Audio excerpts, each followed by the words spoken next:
to suggest that Western civilization is the repository or the creator of racism. That's just a failure to acknowledge realities on the ground. You say racism is at an all-time low, but you acknowledge if you're the target of it, if you're the one that's suffering it, for you it's 100%.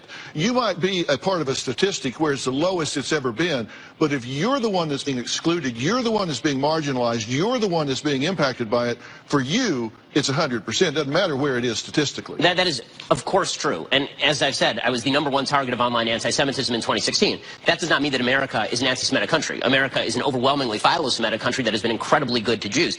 It works the other way, too, right? We can recognize that our personal experience may not, in fact, be indicative of what American civilization is. And we have to separate those two things out, because otherwise we end up creating false divides. I think every good-hearted person in America wants to find individual instances of racism and then fight them. The question becomes, do you see America as a repository of evil that needs to be torn down and then replaced with something else? Or do you see America as a country that has great principles that we have not always lived up to, but that we are trying to live up to better and better every day? Right. All right, well, the book is The Right Side of History by Ben Shapiro, and we're going to hear Ben's thoughts on how we can raise children who are not so angry when we come back. I'm talking today with my friend Ben Shapiro, host of his own show, The Daily Wire, and author of several New York Times bestsellers, including his latest book, The Right Side of History, which is online and in stores today.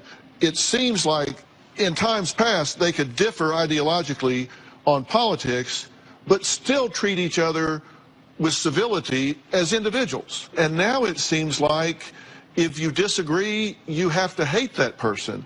Well, I think once we stopped seeing each other as individuals and started seeing each other as members of groups, then this was bound to happen. Because once you're a member of a tribe and you see an opposing tribe, that's an opposing tribe to be fought or destroyed. If you see yourself as an individual and the other person as an individual, then that's completely different. I mean, for me, this is the fundamental basis of Western civilization, is the most important verse in the history of man, which is that human beings were made in the image of God. Once you realize that every individual has innate human value, and that that person's value that gives them rights before God that are the same as your rights, well, then you don't have the right to try and run roughshod over that person. You don't have the right to treat that person with incivility or brutality or violence. You have to treat that person with a certain baseline level of respect.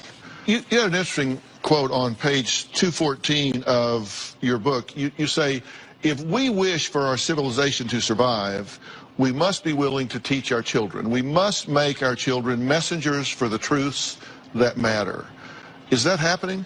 I don't think so. I think that to a large extent, many parents, including parents who I know, I think that they've abdicated responsibility. They're more interested in being friends with their kids than inculcating values. They feel like it's actually judgmental to teach their kids values. Let your kids discover their values on their own. There are certain fundamental values you must teach your children, or you're undermining the civilization from which they spring. Values that I think that we all take for granted because we grew up in a Judeo-Christian civilization, or at least a civilization that still takes those values seriously. The values of personal responsibility. The idea that in a free country, you're supposed to think of yourself as an actor capable of making decisions, not as a victim of circumstance incapable of making decisions. That if there's a problem in your life, the first place you should look is to you, instead of necessarily looking to the society. That's not to ignore societal problems, but it is to say, if the problem is yours, then the problem is yours. It is not society's at large, and that if you want to respect other people's individual rights, you have to take individual responsibility. And we're talking about colleges and the climate that's changing on college campuses, which I think at one time was where you went to get exposed to all different kinds of ideas so you could make your own choices. That seems to be changing, and now we've just had a huge scandal break where double-digit millions of dollars have been spent buying kids into college. What's going on with that? Well, honestly, I think that the mission of colleges themselves changed. So there used to really be two missions for universities and colleges. Mission number one was to teach the classics, to teach old truths, to try and teach people about their civilization. Mission number two was to teach you a skill set so that you could get a job when you were done with college. The truth is that what colleges have now become is places where you get credentials, right? You go there so that people think you're smart. And number two, it creates an ersatz social fabric. It creates a fake social fabric, colleges do. This